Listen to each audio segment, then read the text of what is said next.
Awesome. You guys ready?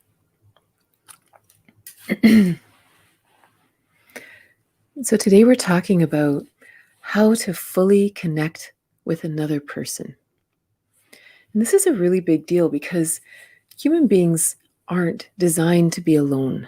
We aren't designed to be these, units who don't feel emotional connection with other people. I had a spiritual teacher once that used to say, you may as well let your guards down and really connect with people. He said, if we were meant to be alone, we would have been each given our own planet. He says there's billions of them in the galaxy. We aren't meant to be alone. He might have also been telling me to accept help from others. But regardless, I didn't have to be this independent, all on my own, strong, don't let your guard down kind of person, that we could just be open. This disconnection with other people, one of the big reasons I really want to talk about this is in many ways, this is our primal wound. Of all the things that stress us out, that we worry about, that we feel not enough or whatever, comes down to this primal disconnection with others. And it's not just, right now as an adult, maybe I don't have a partner, or I don't have a lot of friends around or something like that. It's not like that. This is right back to the being born with our parents, with our upbringing, in our school. I mean, if there's anywhere that you can feel alone, it's high school. Kind of doesn't matter who you are. You could be the popular kid or the kid over in the corner. It doesn't really matter. Everybody weirdly feels alone. And then what really, I think, tears us apart inside is we know we're alone. We know that nobody really knows us. We know that we don't feel safe to share our soul. And yet society tells us that we're connected. Society tells us that, no, I love you. No, see this? I mean, we're married. See, we're connected. How much more connected can we be? And in your heart, you're like, but I don't feel connected. I feel like there's more. And they're like, no, you're just being silly, or you're being needy, or you're being something. And it's like, I don't think so. Or even in friendship, you're like, I think we should be able to trust each other, and then the other person does something mean and you kind of back off and you think, no, we're supposed to be friends. Or even with our children or our parents, these most intimate relationships in our society have been normalized to sometimes be the most disconnected relationships we have. And this creates a dissonance inside of us that we don't know what to do with, right? Because on the one hand, society's telling us, look at everything you have. Look at these people in your life. You have all you should ever want. And yet inside you're like, but, and you don't have words for what it is. What's really interesting right now is, there's a lot of criticism around social media, and not saying it isn't justified. But part of the criticism is that, we're just creating these two-dimensional models of ourselves and presenting this appearance of happiness. We only show the good pictures of ourselves. We only tell the stories that are happy. We present our achievements. We do this, we do that. And then all these two-dimensional versions of ourselves are connecting. It's like they're not really your friends just because you're connected on Facebook, and we have a lot of this dialogue going on right now of how fake social media is and how fake our online connections are. But are they actually different than our in-person relationships? Really?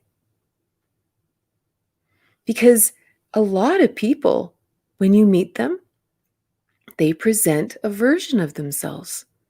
We present our persona. We present who we want this other person to see. Even with our most intimate lover, or our children, or our parents, or our friends, we present, sometimes friends are easier, but as soon as it's got any kind of institution attached to it, like relationship, marriage, long-term commitment, things like that, family, parents, children, siblings, as soon as it's sort of that there's an expectation around it, we present something else. We don't share our hearts. We don't open our being and just completely share our heart and soul with these people. Once in a while it happens. Once in a while, people luck out and we find these amazing people who we effortlessly open our hearts with. But that is nowhere near the norm in society. Nowhere near the norm.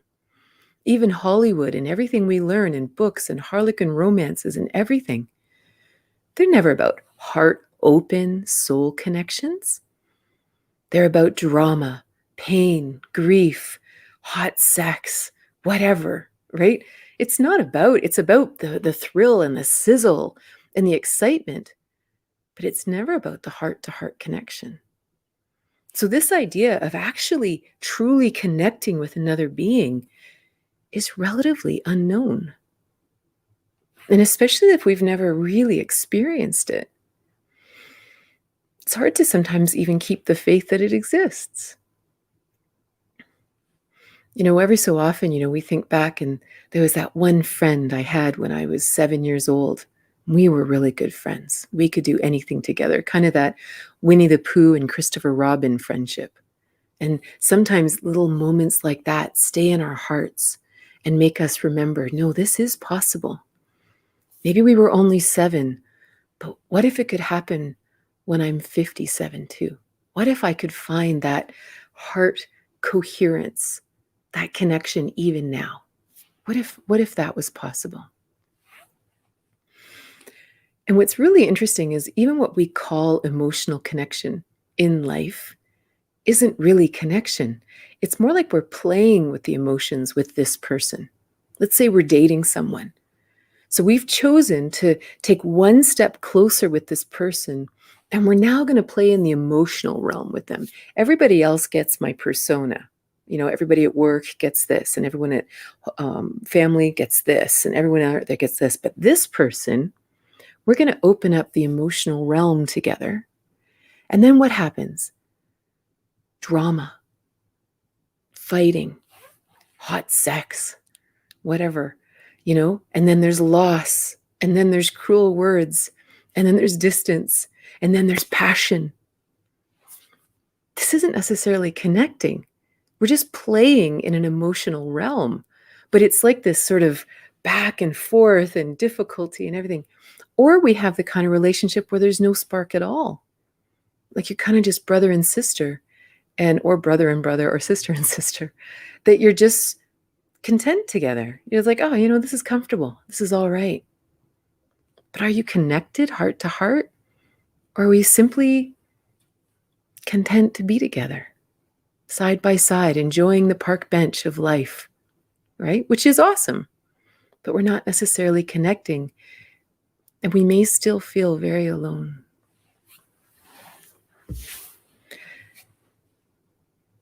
So then we bring in Tantra. Now, Tantra is a philosophy that when we begin studying it, it changes everything in our life. And one of the big places it changes our life is how we relate to others. Because suddenly it's natural to open your heart to another person. It's natural to see them in their beauty and their glory and their divine nature, however you understand that. So why? Why is Tantra so helpful in connecting with others? Well, the first thing, the foundation of Tantra is the connection of the divine and the physical, or the infinite and the finite, or the energy and the physical aspects of life, of being human, however you understand that. So what that means when we look at this body and this experience and this personality in the same way that we criticize the two-dimensionality of social media, instead of us also believing that we're only two-dimensional, like think about how often we think, oh, that my self-worth is based on how much I weigh, or how tall I am, or whether I have gray hair, or whether I'm married, or whether I've made 6 figures. right? We have two-dimensionalized ourselves. We think we are nothing more than our age or our body or our status. We think that. Then we begin studying Tantra. And this can be anything. Tantra means tools of transformation. So there's many, many, many schools of Tantra. There's the Buddhist path of Tantra. And then you learn Buddhist tools that transform you into your multidimensional self. We shift away from this idea that we think we're just this body, or we think we're just what's in our bank account, or we think we're just our relationships. We realize that we are so much more, like so much more. We don't forget about the body. Bodies are awesome. They are super fun. They are our vehicles to experience this magnificent world we live in, right? But we're so much more. There's so many other dimensions of who we are. We're not going to get all caught up in, oh, I've got cellulite, or, oh, my boobs aren't big enough, or my penis is too small, or something. We're not going to get into all that stuff because this is just the vehicle we're playing with. For some reason, this is what we were given. Awesome possum. Let's do it. But it's just an aspect of who we are. It's a very small aspect of us, yet just an aspect. So the first step of Tantra, or the first step in any school of Tantra, is the beginning, this journey from this two-dimensional belief that we are to our divine self, to realize that we also are the spirit of all the hopes inside of us. Everything we love, everything we see in the world, everything we desire to explore. We are so much more. We are intuitive beings. We can close our eyes in any moment and ask for guidance, and something new and magical will come into our mind that we've never thought before. This is epic. This is amazing. And so, for example, Tantra is often connected with sex. And the number one reason this is because our sex lives are also very two-dimensional. They tend to be they're still sort of in that procreative model, two bodies come together. And again, we've now connected our most intimate selves, and we don't even feel connected. Like talk about tearing that inner primal wound a little deeper. And every time we do it, we feel a little bit more disconnected and a little bit more broken and a little bit more horrible, and so we just keep looking for it, or we try to find this or something, right? But you imagine you bring this ability to simply hear guidance from any of your other selves, your highest self, your witness self, your divine self, however you want to understand it. And imagine you're making love, right? Imagine you're just, staring into the eyes of this beautiful human, and you're making love, and you ask for guidance. Like, what do we do next? And this vision comes, and you do it. You just surrender to it. You just do it. Because this guidance has the whole picture. It's not stuck in 2D.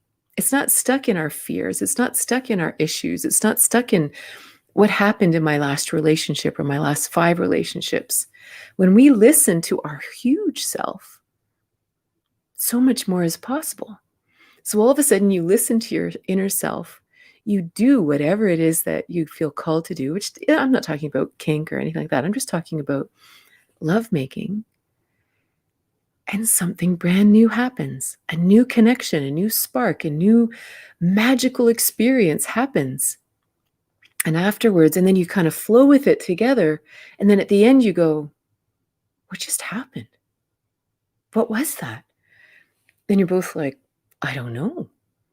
But you were both in a state of mind to happily surrender to it. Because you knew you aren't just two-dimensional beings. You're not just animals having sex. You're not using the other person as an object to get off on or something. You're actually playing in an infinite world together. And you both know it. Because you both know that you are multidimensional, infinite beings. And now we're going to hang out, be super intimate, get naked, and see what these bodies are really capable of. That's an entirely different perspective, right? The other thing that the journey of Tantra brings us to is this connection to the infinite self inside. And again, we have so many names for it. We always have a million names for things we can't describe, right?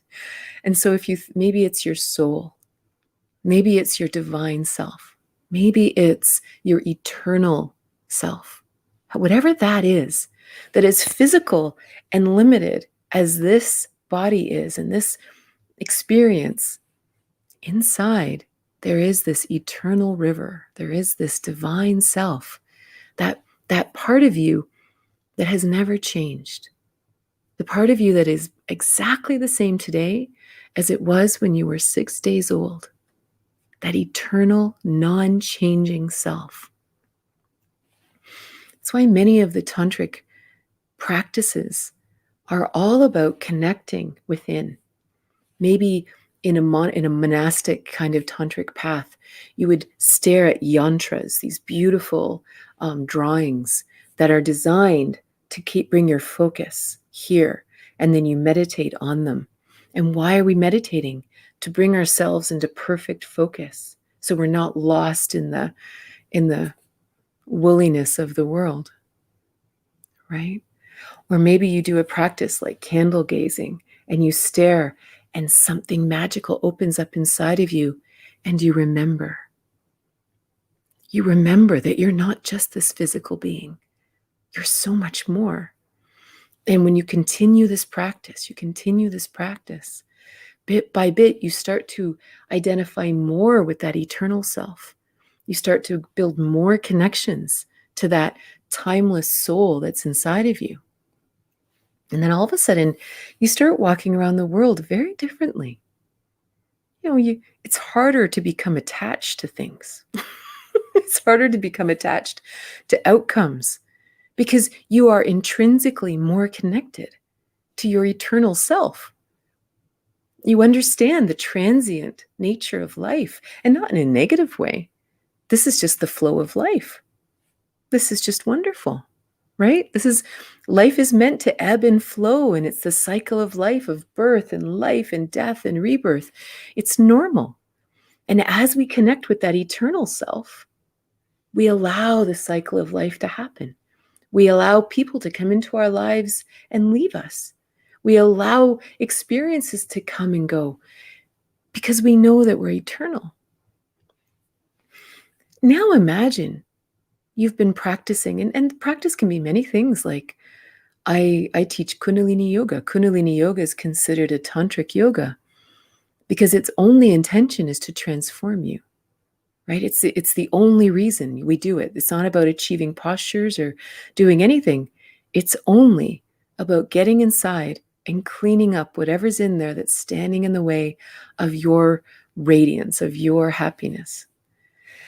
So imagine you're walking through life and you have this lovely connection to the eternal within you, not in someone else or a guru or anything else. It's just you realize that, wow, there's so much going on here in the world. This is so epic. Then you meet another person. Maybe it's just a friend. Maybe it's a new friend you meet at a cafe. And you look at them and something resonates between you. Something. You don't know what it is, but something makes you go, I don't know who you are, but I think we're going to be friends, right? And then you sit down and you look at them with this same wonder that you're looking at the whole world around you, and you're looking within yourself as you blend this interesting physical finite world with the infinite self we're experiencing inside. And now we're looking at this new friend with the same wonder. Like, tell me about yourself. I'm so intrigued. What's going on? And then bit by bit, something interesting happens as you both drop all of your guards, because why would you have a guard up? Right? Because this is what happens when we have this interesting connection to this eternal self. I keep saying eternal, but just replace it with whatever word you want. But whatever that soul is inside, you realize that you can't lose anything. There's nothing to fear because it's all in here. It's like what all the mystics say, that the entire universe is within you, right? You are all of it. You start to feel that. It doesn't make any sense. In our two-dimensional, three-dimensional world, our brain can't really function, or can't really give us answers about that, because it's designed to interact with this world.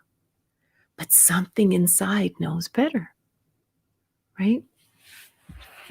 So all of a sudden you look at this person, and why do you hang out? Because it's interesting to play together. It's interesting to observe this world together. It's interesting to have fun together. Do you have guards up? Are you looking for drama with this person? No. You're just hanging out. Imagine the same thing looking at, if you have children. Imagine looking at your children like this.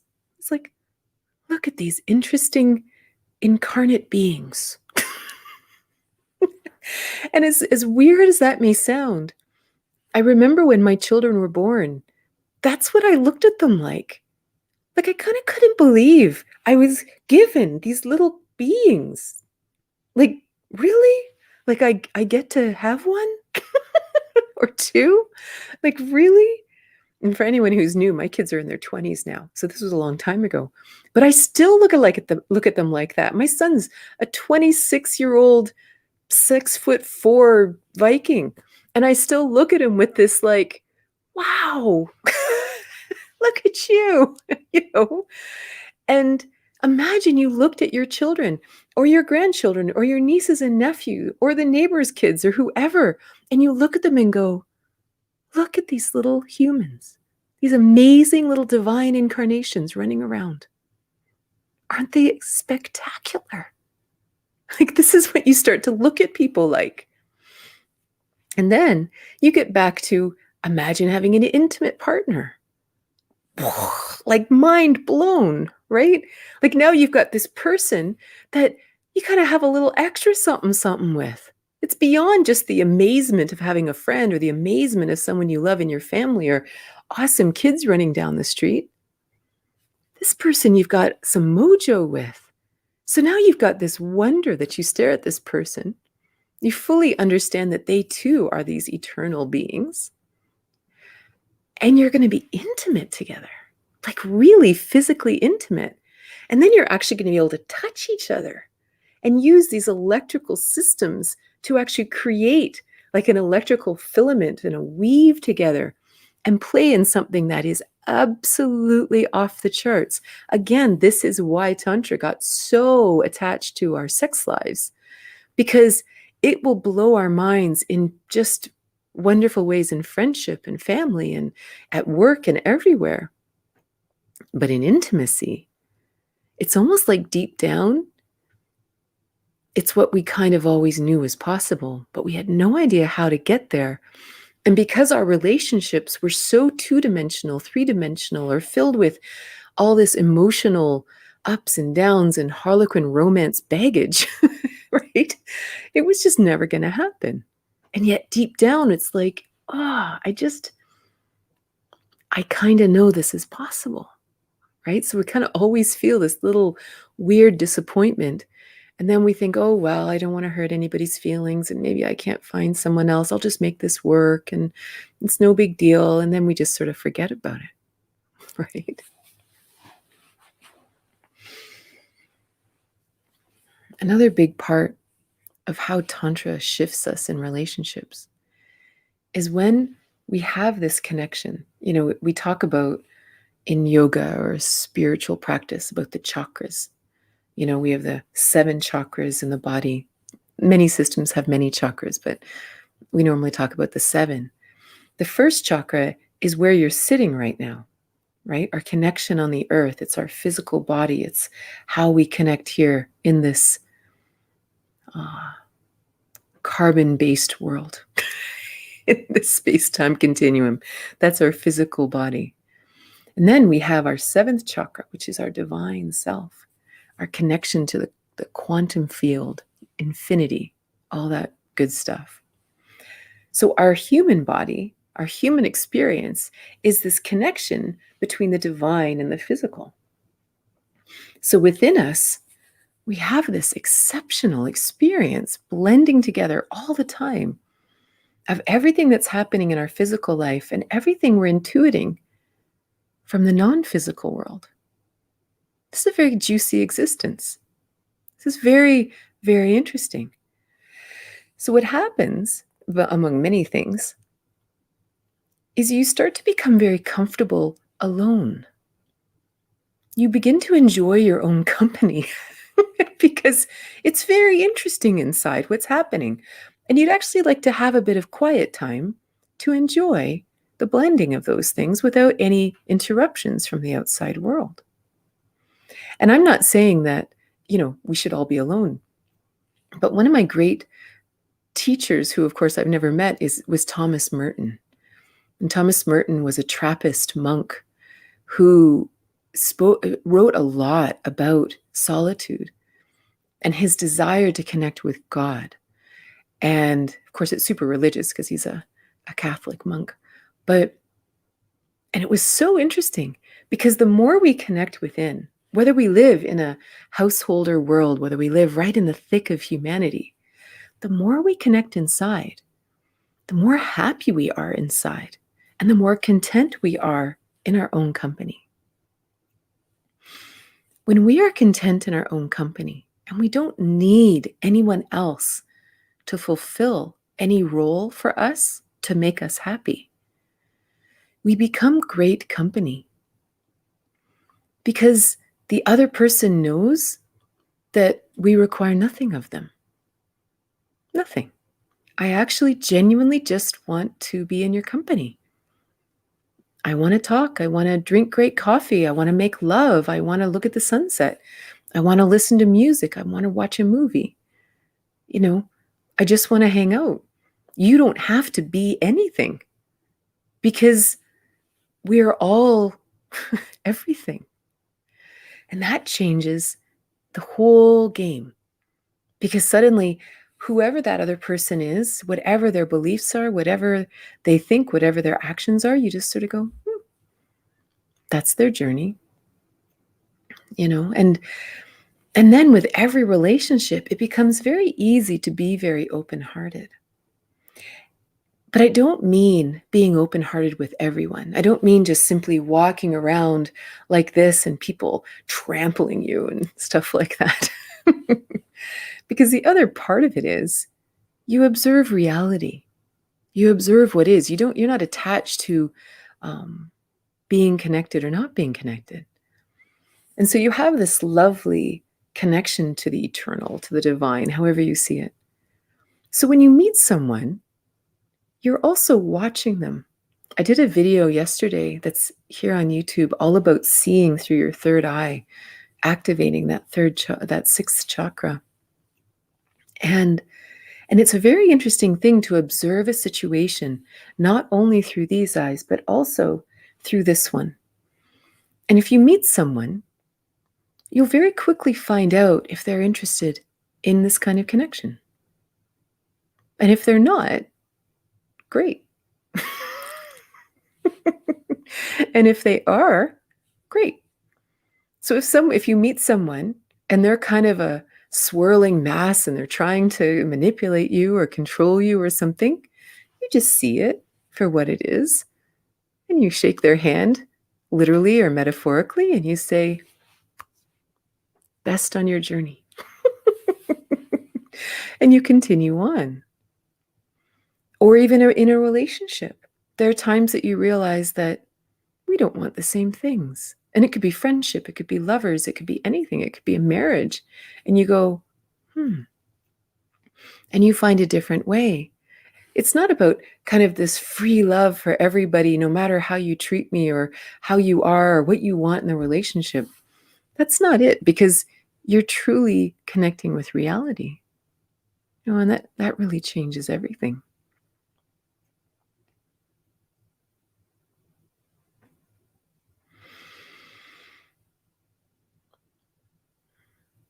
It's interesting. When I was writing my book, Tantric Intimacy, I'd been teaching Tantra for quite a while. And people have been asking me to write a book that they could read to understand how to study Tantra, how to bring it into their lives, but especially in intimacy, especially in relationships. And I realized that the first thing that we had to do was redefine love. Because in our world, this is how we define connection with each other. This is how we would define this thing we're talking about right now. And there were three main kinds of love that came up. And the first one was agape, that the ancient Greeks, ironically, considering what we're speaking of, it was called God's love, to see people through the eyes of God. Or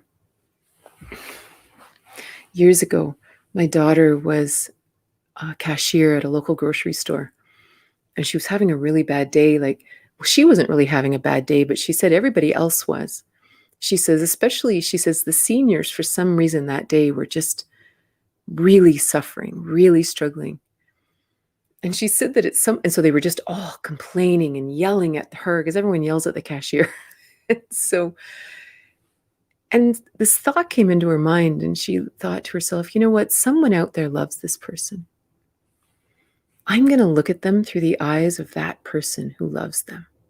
Even in their crotchetiest, angriest, pain-driven mania, I'm going to look at them through those eyes, because somebody looks at them with those eyes.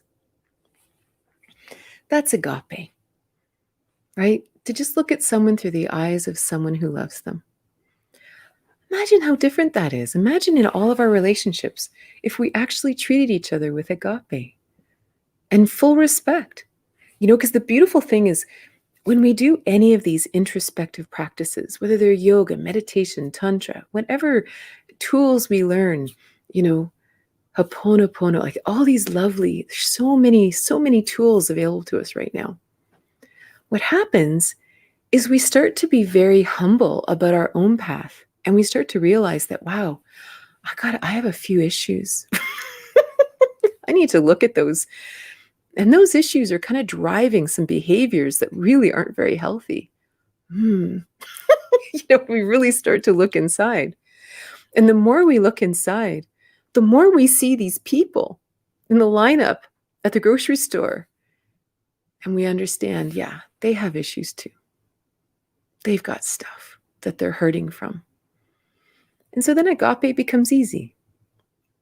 And we just love them, right? It's easy peasy.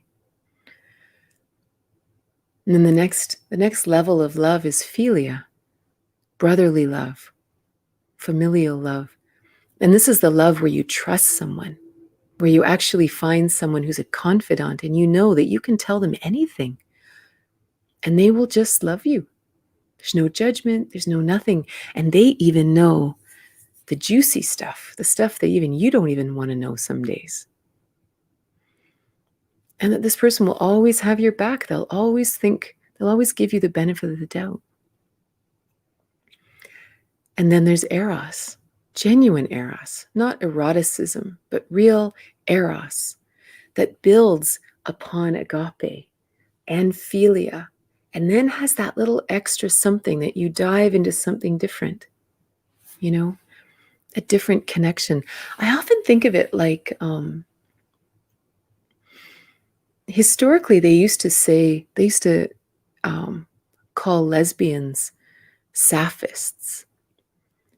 And sapphic love, to me, regardless of gender, it's this very interesting love that goes beyond philia. But there's a real gentleness about it. Again, historically, it was just used in this phrase, but there is something very beautiful about it. There's something beautiful about that love with another person that has it's eros, but it's built upon agape and philia and all these things. It's very, very beautiful. And this is real love, and that's why one of the interesting things that when I was writing the book and I was thinking about this love thing, and I was thinking about the idea of lust. And I think one of the greatest challenges of lust is it's like this erotic connection or this erotic experience without the connection. So you're blending all of it's almost like you're playing in the realm of this exceptional potential of a divine experience, but there's actually no connection.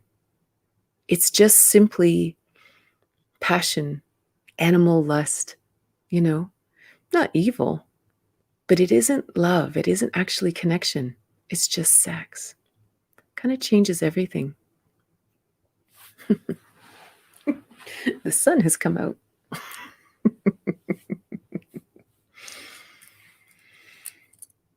Yeah.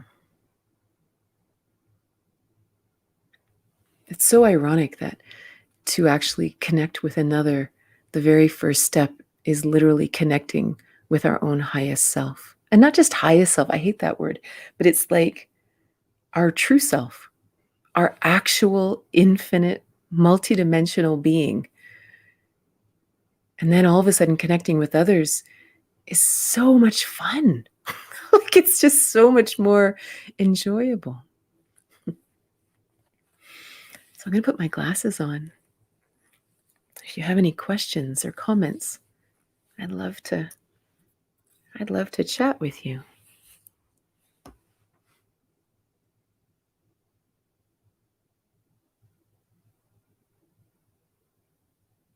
Best on your journey.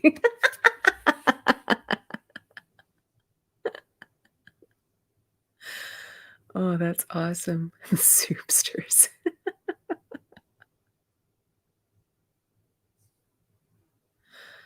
Oh, that's awesome.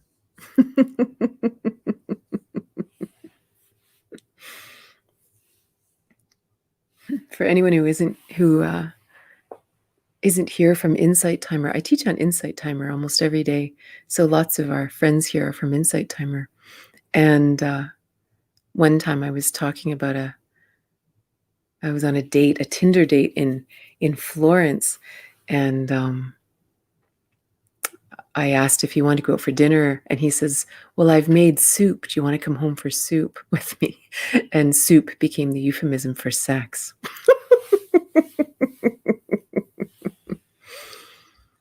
Yeah. Philia. Right?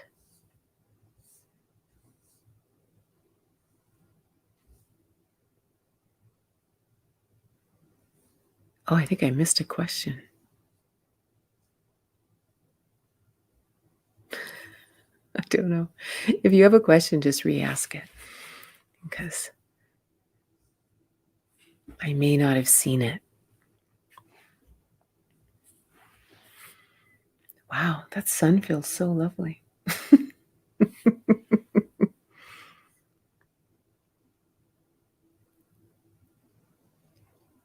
So if I think about that story, is it eros or is it lust? The soup story. Well, interestingly enough, it was neither.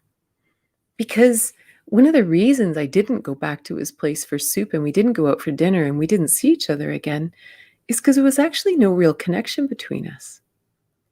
We'd gone out for coffee, which he was very disturbed that I ordered a cafe after 12, which is not done in Italy by Italians. But I didn't know what else to order and I was really nervous. But he actually just felt like a friend. He just felt like a really nice guy that I just met in Florence. But there wasn't anything more to it. Right? There was probably just agape, just kindness. There wasn't even philia, because we never really got to that point. We never got to that point of really connecting that we could feel that kind of trust with each other. And then what happened, it was so funny because he says, you must go to the Piazza di Michelangelo, this lovely scenic spot where you can see all of Florence. And he said, you must see it. And I said, why? don't know how to get up there, and I was tired, and I just had a backpack. And he says, I will take you. And he put me on the back of his Vespa, and he took me on a tour all around Florence on the back of his bike, which was the most epic thing in the world, toured me up the mountain to the piazza. And we looked over Florence. It was absolutely epic. And I was so appreciative for him taking me on this epic, Shirley Valentine tour. I said, hey, do you want to have dinner or something? But not as a sexual thing. It was literally just, this was so kind. You're such a nice guy. And he says, well, I've made soup. So, and, and that was it. And it was just kind of joking. It was your guys' dirty minds that made it into sex. No, I'm just kidding. But it actually was just friendship. And it was really clear, from the very beginning that it was just friendship. It never would have gone any further. Is this story in my book, Tales of the Tinderverse? I don't think so. I don't know. I'd have to look. I'd have to check. I probably isn't, because the Tales of the Tinderverse is a pretty sexy book. So if the relationship never got to that point, it likely didn't make the cut.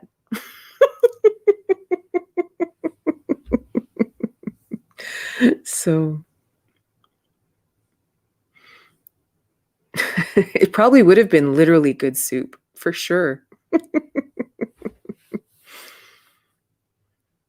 Oh, awesome. I'm so glad you're here, Karen. Is it through solitude that we stay connected to ourselves? I really think so. I really think we need a balance of time to ourselves to stay connected. I remember a friend of mine grew up in the Osho ashrams. And one of the things he taught was that couples should always have their own bedroom. Because when you have your own bedroom, you always have a chance to reconnect with self. And I find that fascinating, that it doesn't take away from your intimacy, that it actually may add to your intimacy to have separate bedrooms. Always, no matter how passionately in love. You can have sleepovers all you want, but to have that separate space every day, every evening, to reconnect with self. Because we don't do that in our lives. We don't even, and we, especially once we're married or in a relationship where we live with someone, we don't set that up to have that intimate time. And maybe that's why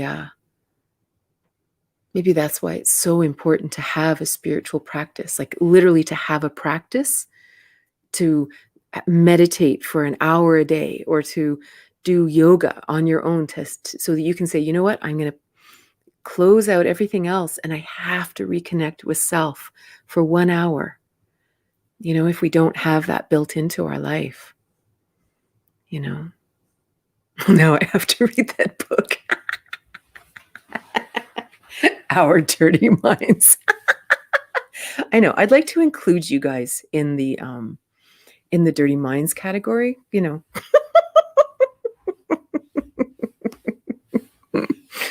Yeah.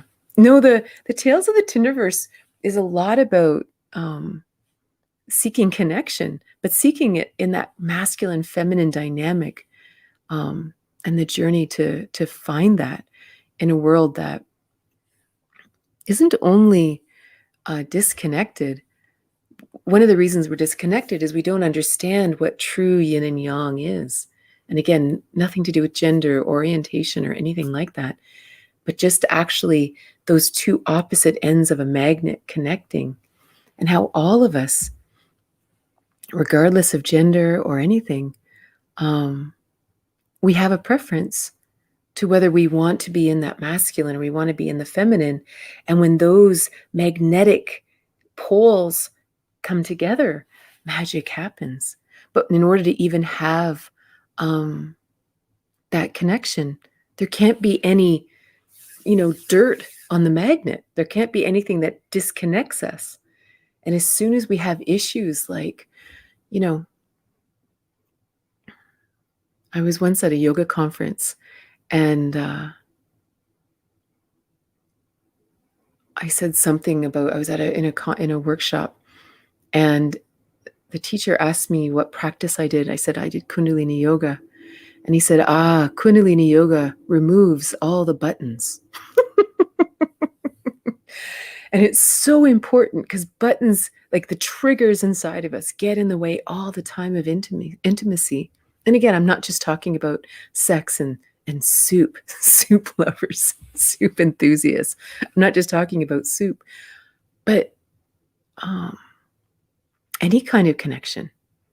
As soon as we have old issues, old karmas, old triggers, old buttons that as soon as someone says something, bam, we've thrown up a wall, we've fought back, we've withdrawn something, we create distance. So then any practice, that's why Tantra is a series of practices. And again, they don't have to necessarily be do this, then this, then this, then this. But whatever the practices are that really helps you to reconnect, and also practices that confront you. That's why it's important, even when we meditate, to stay a bit longer than we want to, to stay a bit longer than we're comfortable with. Or else we never get to the edge of our comfort zone and really get to those buttons, get to those issues, those triggers that cause so much disconnection,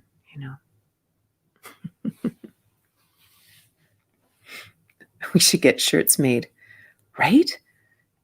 Soup Lovers Anonymous. Soul soup, right? That book made me realize I would not be able to date if I were single now. Well, it's funny. Tales of the Tinderverse.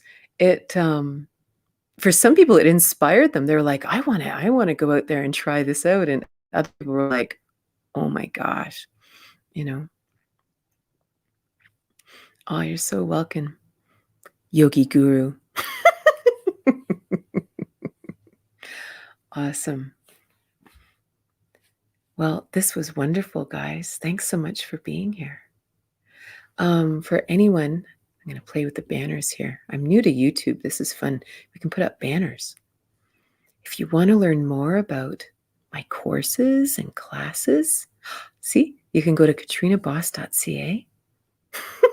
Look at this. And then this is my book, Tantric Intimacy, Discover the Magic of True Connection. So much fun.